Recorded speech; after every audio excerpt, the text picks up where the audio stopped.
Hello and welcome to Beat the Bookie. I'm your host, Will Scott, here to make you some money. We've been rolling here on BTV. We've made money on every single show this semester. Let's see how my co-host Cooper Boardman did last week. A solid outing from Coop, 5-3, $14 net profit.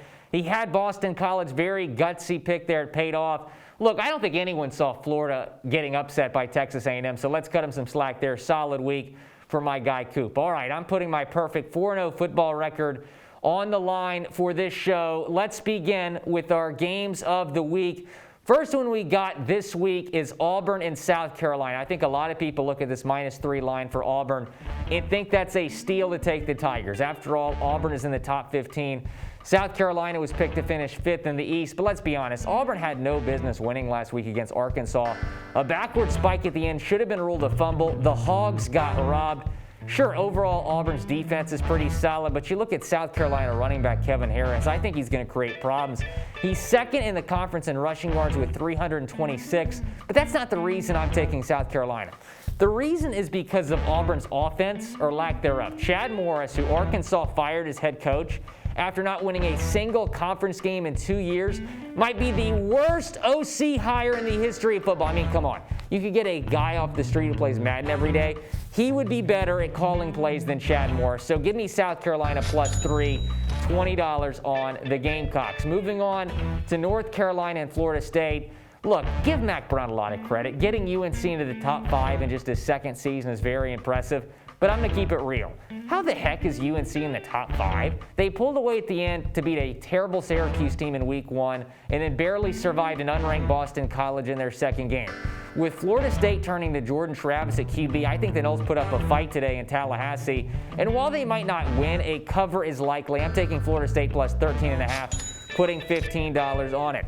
And now one of the biggest games of the year. Number 2 Alabama, number 3 Georgia. The Tide might be without Nick Saban. He needs a couple more negative COVID tests.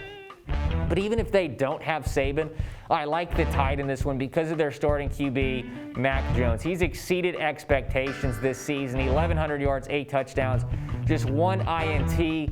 He can find success against this very talented Georgia defense. I'm taking Bama -5, $10 on that line. Let's go to some of my other picks for today. Going down to Morgantown, West Virginia, hosting Kansas. The Jayhawks have been outscored 132-44 in 3 games this season and have lost each game by an average of 29 points.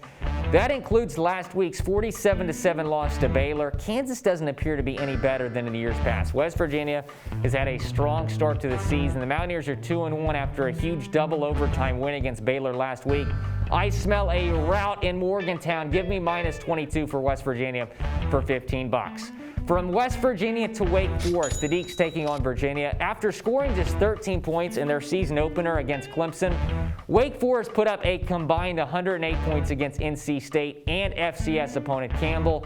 Virginia's offense won't be able to keep up. Wake is a 1.5-point underdog, so let's go ahead and put $5 on the money line.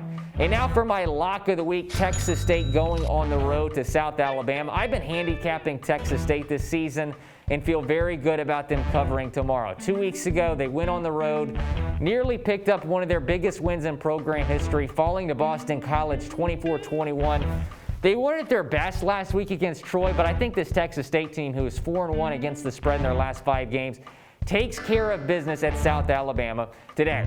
My dog of the week is a Roadrunner. UTSA hosting Army. They posted one of the easiest covers of the season last week, going into their game as a 35-point dog against BYU, only losing by 7. Army, on the other hand, was a 30.5-point favorite against the Citadel and only won by 5. I think this will be a very close game tomorrow. There's plenty of good value with taking the spread for UTSA at +8 for $15. My parlay of the week is a combination of some of my earlier picks. Here's what we got.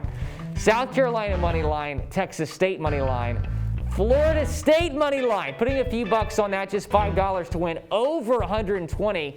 Let's see what happens. That would certainly be a nice payday. Now for my bankroll review, $20 on the Gamecocks, 15 on Florida State. I have Bama -5. West Virginia -22. Go Deacs, Wake money line. And my lock of the week is Texas State. Dog of the week is a school just down the road from them with UTSA. Then a couple money lines for my parlay of the week. Thanks for tuning into this edition of Beat the Bookie. Let's have a great weekend of money making.